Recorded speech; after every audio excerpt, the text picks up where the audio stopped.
Mike, NoStressMike.com. What I want to talk about now is I want to talk about sex. And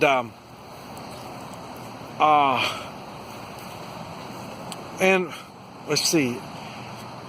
Well, there's something about sex that's really strange, and it's the communications part. You would think when that sex would be something that would be easier to talk about. And but I think what happens when the hormones do their thing, then it gets complicated. It puts some kind of stuff in your brain. Your brain doesn't work too good. And but so I think it would be a lot easier. I've heard. I'll tell you.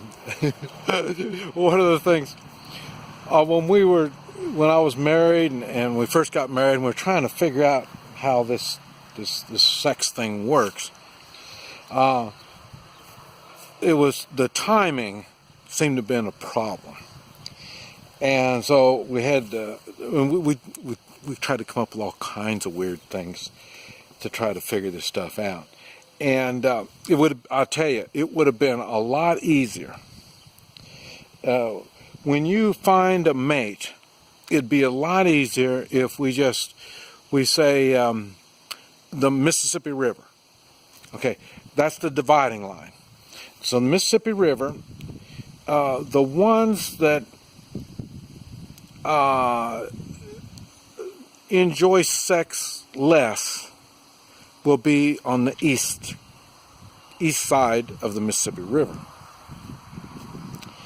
The ones that enjoy sex will be on the west side of the Mississippi River.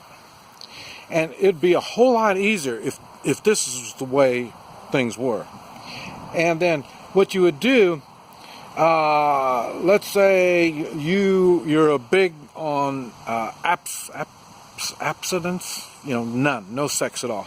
Remember I talked about my friend that's the Buddhist in China, and his is no sex, none at all. So in other words, he wouldn't be living in China. He'd be living in Washington, D.C. Okay, so that's just to let you know. He doesn't have sex. In his belief, sex is not a good thing, so he's clear over there in D.C. No sex at all. Okay, now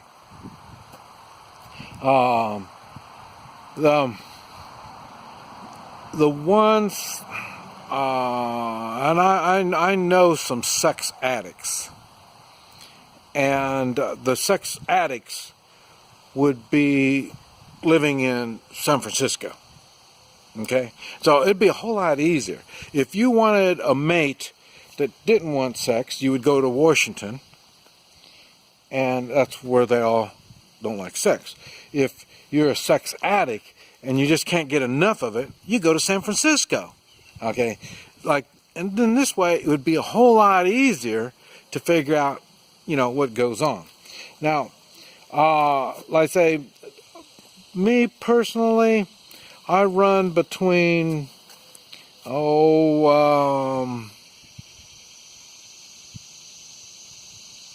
right around Colorado, I guess.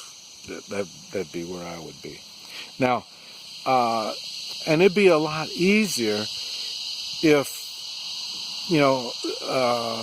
people could figure this kind of stuff out like that.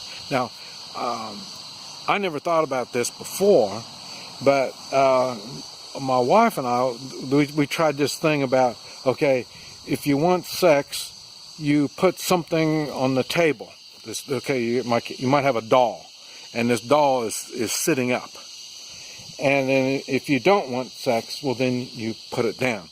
This is a way we can communicate without communicating. You put the doll up, that means, and either one of us would put the doll up, and that means you're ready for sex, and then the other one will come along and put the doll down. In other words, that means no, it's not going to happen.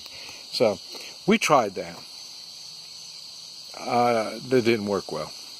And but have we tried other things? That one's the one that really stuck in my mind. I thought it was kind of funny.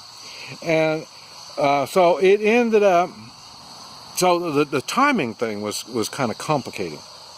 Now and it made our lives a lot easier once we figured out the sex kind of thing.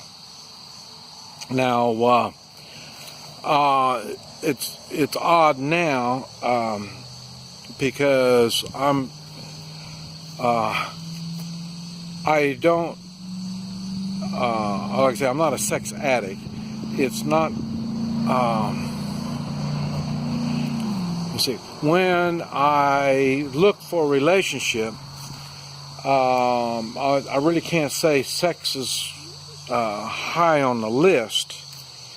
And the reason is I kind of take it for granted that this gal is going to be in Colorado. So kind of like that. And then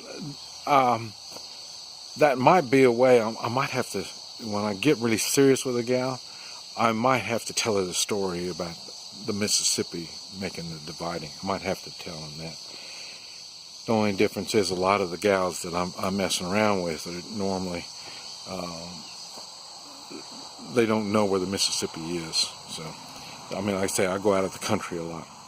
So, but that might be something, because it is something that you need to consider in, what do you call it, in a relationship.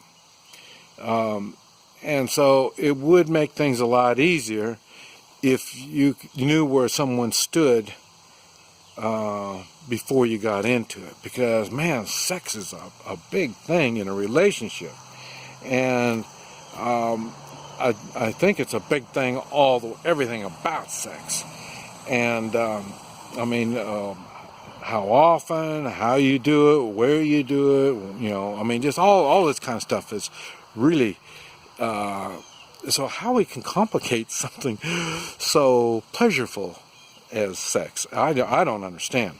Now, personally, I use sex to strengthen the relationship. So, and I talked about the woman's emotions. So, sex would be something to,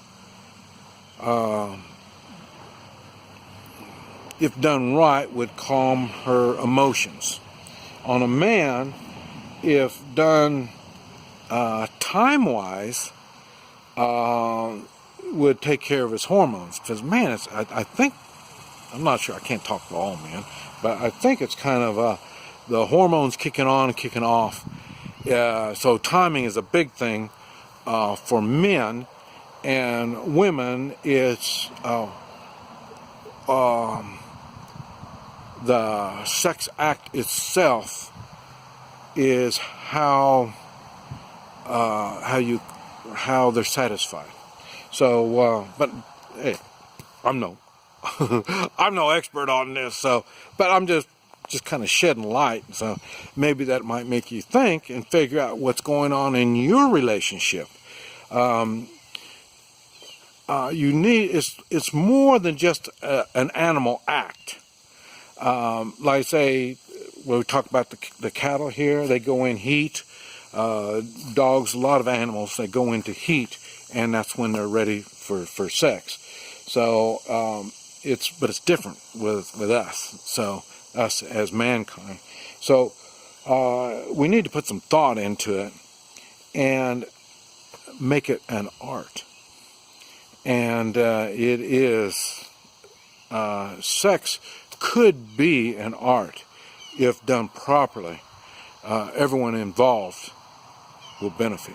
This is Mike, NoStressMike.com.